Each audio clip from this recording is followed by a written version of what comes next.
ইতিমধ্যে জেনেছেন যে আমাদের আজকের মিটিংয়ে আমাদের 10 সদস্যের প্রতিনিধিদের মধ্যে আলোচনায় আমরা পূর্বে যে 166টি যে স্প্রেডশিট দেওয়া হয়েছিল এবং তার বাইরেও যে আরও বিভিন্ন বিষয়ভিত্তিক যে আলোচনা, সেই আলোচনাগুলো আমরা এখানে করেছি। কিছু কিছু বিষয় আমরা আজকে আলোচনা নিয়ে এসেছি।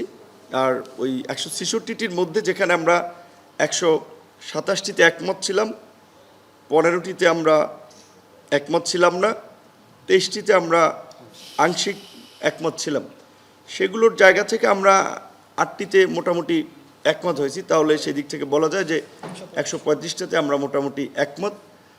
আরও যে বিষয়গুলোতে আমাদের আংশিক দ্বিমত রয়েছে সেগুলো আমরা একটা বিষয় বলেছি যে আলাপ আলোচনার ভিত্তিতে অন্যান্য দলেরও মতামত নিয়ে যদি সেগুলোতে একটা ঐক্যমতের জায়গা আসা যায়, সেখানে আমরাও আমাদের মতামত থাকবে।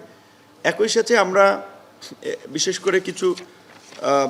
করে ওই 166টির বাইরে যেমন আজকে একটা নতুন বিষয়কে আমরা তাদের দৃষ্টিতে এনেছি যে আপনারা জানেন যে আমাদের মাতৃত্বকালীন ছুটি 6 মাস থাকে, যদি এটা জনপ্রশাসন কমিশনের অন্তর্ভুক্ত। কিন্তু আমরা বলেছি যে যেহেতু স্বাভাবিকভাবে একটা বাচ্চার গ্রোথ এবং তার ব্রেনের বৃদ্ধি থেকে শুরু করে 2 বছর সময়টা গুরুত্বপূর্ণ, সেই জন্য অন্তত একটা বাচ্চা জন্মগ্রহণ করা থেকে 2 বছর পর্যন্ত আসার জন্য অন্তত মায়েদের ক্ষেত্রে যে আপনার অফিস সময়টা যেন অর্ধেক করা হয়, এটা আমরা তাদেরকে খুব গুরুত্ব সহকারে বিবেচনা করার জন্য জানিয়েছি। কারণ একটা ভবিষ্যৎ মেধাবী প্রজন্ম গড়ে তোলার জন্য অবশ্যই এই ক্ষেত্রে আমাদের তো একটু গুরুত্ব দেওয়া উচিত। এবং আজকের বিশেষ করে আপনার আলোচনার মধ্যে যেমন যার মধ্যে ছিল যে সংবিধানের মূল নীতির প্রশ্নে বহুত্ববাদের বিষয় নিয়ে যেহেতু অনেক ধরনের মতভেদ তৈরি হয়েছে, সেখানে আমরা বলেছি যে এখানে ধর্মীয় সম্প্রীতি রিপ্লেস করা যায় বহুত্ববাদের পরিবর্তে। সেখানে সংস্কার কমিশনের কাছ থেকেও আরেকটু বিষয় এসেছে যে তাহলে বহুত্ববাদ কিংবা ধর্মীয় সম্প্রীতি এটার পরিবর্তে অনেকের আলোচনা এই বিষয়গুলো উঠে এসেছে যে যেমন গণতন্ত্র, সাম্য, মানবিক মর্যাদা এবং সামাজিক সুবিচার, এইটুকুর বিষয়ে আমাদের ঐক্যমত আছে কিনা, এটাতে আমরা ঐক্যমত পোষণ করেছি। এবং সংসদের মেয়াদের ক্ষেত্রে আমরা 4 বছর করার দাবি জানিয়েছি, বা আগে থেকেও যেটা আমাদের প্রস্তাবে ছিল। সংসদ সদস্য নির্বাচন করার ক্ষেত্রে আপনার 25 বছর বয়সের পরিবর্তে আমরা 23 বছর বয়স করার দাবি জানিয়েছি।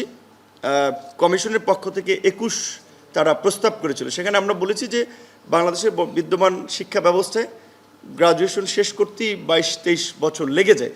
সো ন্যূনতম গ্রাজুয়েট শেষ করার আগে সংসদ সদস্য বা আইন প্রণেতা হওয়াটা বোধহয় সঠিক হবে না, সেই জায়গা থেকেও একটু অন্তত 23 রাখা যেতে পারে।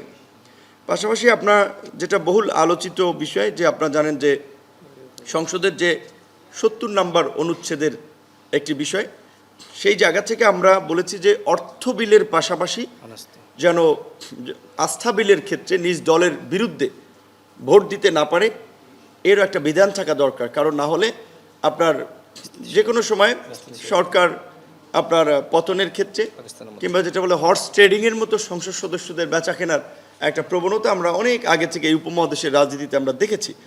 এইটার পাশাপাশি আপনার কমিশনের পক্ষ থেকে বলা হয়েছে এখানে সংবিধান সংশোধনীর বিষয়টাও যদি যুক্ত করা হয়, আমরা বলছি সেটা তো আমরা একমত।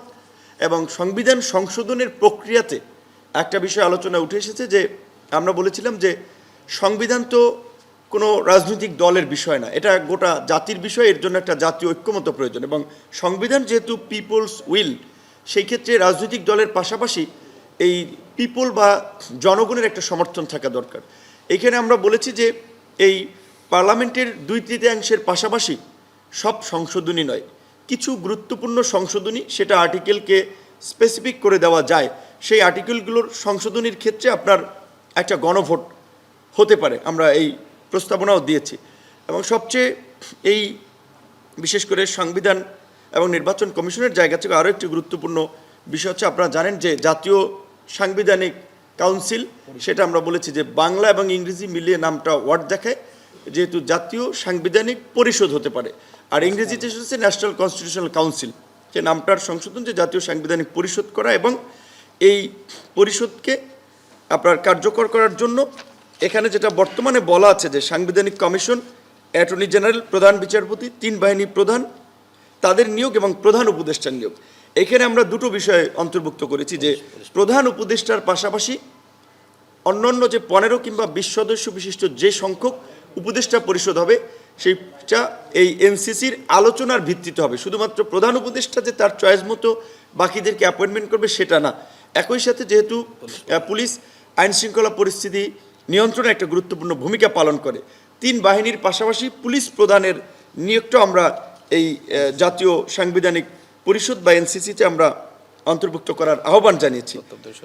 এখানে আপনার তত্ত্বাবধায়ক সরকার কিংবা আপনার এই নির্বাচনকালীন সরকারের মেয়াদ সংবিধান সংশোধন কমিটি এবং নির্বাচন সংস্কার কমিটি দুইটাতে দুই ধরনের মত এসেছে। আপনারা জানেন, এক জায়গায় 3 মাস এক কমিশন বলেছে, আর এক কমিশন 4 মাস। আমরা বলেছি এটা 4 মাস করা যায়। এবং এই আপনার অন্তর্বর্তীকালীন সরকারের সময় স্থানীয় সরকারটা বা কেয়ারটেকারের সময় স্থানীয় সরকার নির্বাচন করাটা এই 4 মাসের মধ্যে অনেক ক্ষেত্রেই সম্ভব হবে না। তবে এইবারের ক্ষেত্রে আমরা বলেছি যে রাজনৈতিক ঐক্যমত তৈরি হলে স্থানীয় নির্বাচনটা এইবার করা যেতে পারে, কিন্তু এটা ওই যে 4 মাসের কিংবা 3 মাসের অন্তর্বর্তীকালীন সময়ের যে কেয়ারটেকার গভর্নমেন্ট হবে সেই গভর্নমেন্টের অধীনে এটা সম্ভব না। একই সাথে আপনারা জানেন যে বর্তমানে স্থানীয় সরকার বিশেষ করে বিভাগটা কার্যত যদিও স্থানীয় সরকার মন্ত্রণালয়ের অধীনে, কিন্তু এখানে আসলে কার্যত স্থানীয় সরকারের উপরে খবরদারি কিংবা তাদের নিয়ন্ত্রণ ছাড়া ওইভাবে স্থানীয় সরকার মন্ত্রণালয় খুব বেশি সহায়তা স্থানীয় সরকারকে করছে না। সেক্ষেত্রে স্থানীয় সরকার একটা স্বতন্ত্র কমিশন গঠনের কথা বলা হয়েছে, আমরা এটার সাথে একমত পোষণ করেছি।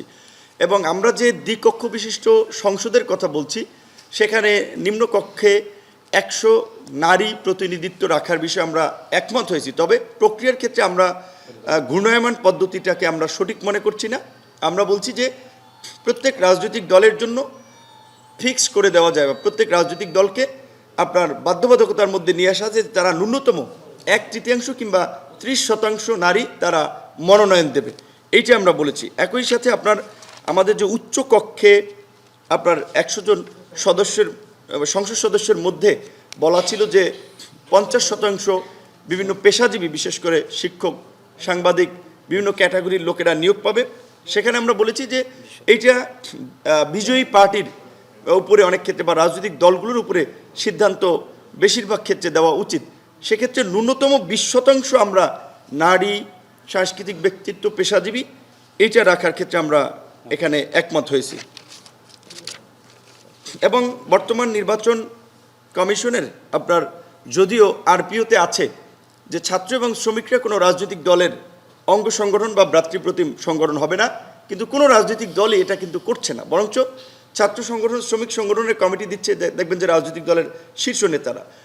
এই ছাত্র শ্রমিকদের পাশাপাশি পেশাজীবীদেরকে আমরা দলীয় লেজুরভিত্তিক রাজনীতি থেকে বাইরে রাখার জন্য রাজনৈতিক দলগুলো থেকে আলাদা করার বা তারা যেন রাজনৈতিক দলের পার্ট না হতে পারে সেই বিষয়ে কিছু কার্যকর পরামর্শ, পাশাপাশি যদি প্রমাণিত হয় যে পেশাজীবী ছাত্র শ্রমিকরা রাজনৈতিক দলে লেজুরভিত্তিক করছে বা রাজনৈতিক দল তাদেরকে ব্যবহার করছে, তার জন্য একটা ন্যূনতম শাস্তিমূলক ব্যবস্থার কথাও আমরা এখানে বলেছি। এবং বিশেষ করে আরও একটি গুরুত্বপূর্ণ বিষয় আপনারা জানেন যে ইতিমধ্যেই যেটা হচ্ছে যে বর্তমানে প্রত্যেক মাসে 8টি করে রাজনৈতিক দলের আত্মপ্রকাশ ঘটছে এবং নিবন্ধিত রয়েছে আপনার প্রায় 55টি রাজনৈতিক দল। নির্বাচন কমিশন 2008 সালে আপনার এই নিবন্ধনের আইন করার পরে সর্বশেষ যে বিধানটি ফলো করা হচ্ছে যে 1/3 জেলা কমিটি, 100 উপজেলা বা থানা কমিটি, সক্রিয় কার্যক্রম সহ এবং অফিস। আমরা মনে করি এটি একটি স্ট্যান্ডার্ড আইন, এটি একটি সুন্দর ব্যবস্থা। এই ব্যবস্থার মধ্যে দিয়েই রাজনৈতিক দলগুলোকে নিবন্ধন দেওয়া উচিত। এই ব্যবস্থার পাশাপাশি আমরা বলেছি একটা রাজনৈতিক দলকে নিবন্ধন পেতে হলে ওই যে নির্বাচনের আগে গোয়েন্দা সংস্থা কিংবা বিভিন্নভাবে রাজনৈতিক দল তৈরি করে সুবিধার জন্য, বিভ্রান্তি তৈরি করার জন্য, সেই ক্ষেত্রে আমরা বলেছি ন্যূনতম 3 থেকে 4 বছর যেন এই নিবন্ধনের জন্য তাদের সক্রিয় কার্যক্রম থাকে, এটি যেন যাচাই বাছাই করা হয়। তো এইটি ছিল আমাদের মূলত আজকের এই সামগ্রিক সংস্কার প্রস্তাবনা নিয়ে আমাদের বক্তব্য এবং বাস্তবায়ন। আমরা এটা আমাদের মতামত দিয়েছি যে এই যে আমরা প্রস্তাবগুলো দিলাম, আলোচনা হলো, এর বাস্তবায়নটা কী প্রক্রিয়া হবে। আমরা সেক্ষেত্রে বলেছি যে এটা যে জাতীয় ঐক্যমতের ভিত্তিতে এই সংস্কার প্রস্তাব নিয়ে একটা জাতীয় সনদ আপনার গৃহীত হবে, যেখানে সকল রাজনৈতিক দল বিশেষ করে যারা এর সাথে জড়িত স্টেক হোল্ডার তারা স্বাক্ষর করবে। একই সাথে ভবিষ্যতে যেন কেউ এই সংস্কার কিংবা জাতীয় সনদকে আইনি কিংবা কোনোভাবে যেন চ্যালেঞ্জ করতে না পারে, বাতিল করতে না পারে, সেজন্য আমরা বলেছি যে এটা একটা এর পক্ষে একটা গণভোট নিয়ে এটাকে চূড়ান্ত করুন। আমাদের এই প্রস্তাবগুলো আমরা সংস্কার কমিশনের কাছে দিয়েছি। আর কিছু বিষয়ে আলাপ আলোচনার জন্য তারা আমাদেরকে পুনর্বিবেচনার আমন্ত্রণ বা আহ্বান জানিয়েছে, সেটা আমরা ইনফর্মালি তাদের কাছে পৌঁছে দেব। সংবিধান তো বাস্তবায়নের জন্য আমাদের কিছু সংবিধানের আপনার বলা চলে অনুচ্ছেদ আপনার সংশোধন করা হচ্ছে, যেমন ৭০ আগে যেটা ছিল ওইটার কিছু সংশোধনী হচ্ছে, আর ধরেন দু একটা হয়তো কিছু নতুন সংযোজন হচ্ছে।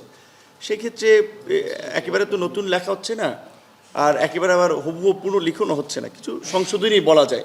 সো সেই জায়গা থেকে আমরা এটা গণভোটের মাধ্যমেই করার আমরা, এবং শুধু আমরা সংবিধান না, যেহেতু বাংলাদেশের এই 50 বছরের ইতিহাসে এইটা একটা ঐতিহাসিক প্রেক্ষাপট এবং রাষ্ট্র সংস্কারের একটা বড় ধরনের প্রয়োজনীয়তা দেখা দিয়েছে, এবং দলমত নির্বিশেষে সব মানুষ এটার সাথে একমত। হয়তো প্রক্রিয়া এবং বিষয়বস্তু নিয়ে ভিন্ন মত আছে, সেই কারণে আমরা এটাকে টেকসই করার জন্য বা এটাকে যেন ভবিষ্যতে কোনো আইনি কিংবা বিভিন্ন ধরনের সংকটে না পড়ে, এই জন্য আমরা পুরো সংস্কার প্রক্রিয়াকেই একটা গণভোটের মাধ্যমেও চূড়ান্ত করার আহ্বান জানিয়েছি। আর আরেকজন ভাই যেটা বলছিলেন যে সংবিধানের আপনার সংশোধনীটা পরবর্তীতে সংশোধনীটা কি প্রক্রিয়া হবে, বর্তমান প্রক্রিয়া না সংবিধান কমিশন গঠন করে, এখানে আমরা বলেছি যে সংবিধান যেহেতু পিপলস উইল, সেক্ষেত্রে রাজনৈতিক দলের পাশাপাশি আপনার জনগণের একটা সমর্থন প্রয়োজন। সেই ক্ষেত্রে আমরা পরবর্তী সংশোধনীর ক্ষেত্রে নির্বাচিত পার্লামেন্টের ক্ষেত্রে আমরা ওই 2/3 আপনার মতামতের পাশাপাশি আমরা কিছু গুরুত্বপূর্ণ সংশোধনীর জন্য সেই আর্টিকেলগুলো ফিক্স থাকবে, সেটা আলোচনার ভিত্তিতে ঠিক হবে, যেমন মৌলিক আমাদের অধিকারগুলো, মূল নীতিগুলো, এরকম প্রশ্নে গণভোট হবে। আর কিছু বিষয় যেটা পার্লামেন্ট সংশোধন করতে পারবে। আমাদের জায়গা থেকে বলেছি যে অন্যান্য দল এটা সবার সাথে একেবারেই এইখানে টু দ্য পয়েন্ট একমত হতে হবে, এখানে আংশিক বা দ্বিমত নিয়ে সুযোগ নাই, তো সেটা নিয়ে ফার্দার আলোচনার জন্য সুযোগ রাখা হয়েছে। না, এইটা যেহেতু আপনার সাংবিধানিক নাম, বাংলাদেশের যে নাম বাংলাদেশ, মানে অনেক সময় দেখেছি মিডিয়াতে একটি বিভ্রান্তিকর নিউজ যাচ্ছে যে রাষ্ট্রের নাম পরিবর্তন, মূলত সাংবিধানিক নাম। তো সেক্ষেত্রে আমরা আমাদের দলের পক্ষ থেকে আগেই প্রস্তাব দিয়েছি সাংবিধানিক নামটা আপনার গণতান্ত্রিক বাংলাদেশ হতে পারে, তবে আগের যে নাম ছিল সেই নাম থাকলেও আমাদের কোনো আপত্তি নাই। আর নির্বাচন কমিশন আমাদের যেটি বলেছেন যে তারা আবারও আমাদের সাথে বসবেন, অন্যান্য দলের সাথে বসবেন, এবং তারা জাতীয় ঐক্যমত সৃষ্টির ক্ষেত্রে তারা সর্বাত্মক ভূমিকা রাখার চেষ্টা করবেন। বিশেষ করে তারা, আমরা যে প্রস্তাব দিয়েছিলাম যে আপনার জাতীয় সনদ তৈরি করা এবং সেখানে প্রত্যেকটা দলের স্বাক্ষর থাকবে, তারা এ ব্যাপারে একমত হয়েছে যে তারা সবার মধ্যে যাতে ঐক্যমত তৈরি হয় এবং আগামীতে আবারও কোনো ফ্যাসিবাদ ফিরে না আসে, সেক্ষেত্রে এই জাতীয় ঐক্যমত কমিশন তারা ভূমিকা রাখবেন। এবং যতটুকু আজকে আমাদের সাথে একমত হয়েছেন, অন্যান্য দলের সাথে একমত হয়েছেন, পরবর্তীতে যদি প্রয়োজন হয় সকল দলকে একসাথে নিয়ে জাতীয় সংলাপের মতন করে আয়োজন করে তারা বসবেন। অর্থাৎ তারা আন্তরিকভাবে চেষ্টা করছেন। আমরা গণ অধিকার পরিষদের পক্ষ থেকে আমাদের যে দলীয় এজেন্ডা ছিল সেই এজেন্ডার আলোকে আমরা আমাদের প্রস্তাবনাগুলো দিয়েছি। বিশেষ করে 2021 সালে গণ অধিকার পরিষদ আমরা আত্মপ্রকাশ করি, তখন আমাদের 21 দফা কর্মসূচি ছিল, সেটার সাথে মিল রেখে কিন্তু আমাদের প্রস্তাবনাগুলো দেওয়া। তবে জাতির বৃহত্তর স্বার্থে যে কোনো ঐক্যমতের ব্যাপারে গণ অধিকার পরিষদ সবসময় ভূমিকা রাখবে এবং আমরা নমনীয়। আমরা মনে করি প্রত্যেকটা দলের মধ্যে, বিশেষ করে যারা আমরা ফ্যাসিবাদ বিরোধী শক্তি ছিলাম, আমাদের ভিতরে যদি একতা না থাকে তাহলে কিন্তু আওয়ামী লীগ আবার ফিরে আসতে পারে। যে কারণে ন্যূনতম আমরা যে জায়গাগুলোতে একমত হতে পারি অবশ্যই সেখানে আমাদের একমত হতে হবে, এবং যে জায়গাগুলোতে জাতির বৃহত্তর স্বার্থে আসলে একমত হওয়া দরকার সেখানে যদি গণ অধিকার পরিষদকে কোথাও স্যাক্রিফাইস করা লাগে আমরা সেখানেও ছাড় দিতে রাজি আছি। আমাদের সর্বশেষ কথা হলো আমরা একটি জাতীয় ঐক্য এবং সংহতি চাই।